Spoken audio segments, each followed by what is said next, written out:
नाना पटोले आणि विजय वडेट्टीवार हे निवडणूक लढवण्यास घाबरलेले आहेत। माजी आमदार आशिष देशमुख यांनी नाना पटोले आणि वडेट्टीवार यांच्यावर हा निशाणा लगावलाय।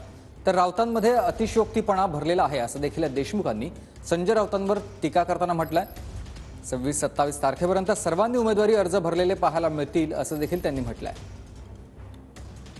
पूर लोकसभा लढलेले नाना पटोले इथून पळून गेलेले आहेत आणि आता ते स्वतःच्या गृह जिल्हा भंडारा गोंदियामध्ये देखील लोकसभा निवडणूक लढवण्यासाठी घाबरत आहेत।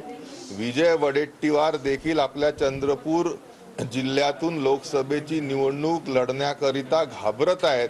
तीच परिस्थिती नितीन राऊत यांची देखील आहे आणि म्हणून पळ काढण्याचा प्रयत्न काँग्रेसचे सर्वोच्च नेते, प्रदेशाध्यक्ष असतील, विरोधी पक्ष नेते असतील, हे करताना आपल्याला दिसतायत। मी तर म्हणेल, आमच्या विदर्भाच्या भाषेत बोलायचं झालं तर नाना पटोले आणि विजय वडेट्टीवार यांची लोकसभा निवडणूक लढण्याकरिता फाटलेली आहे।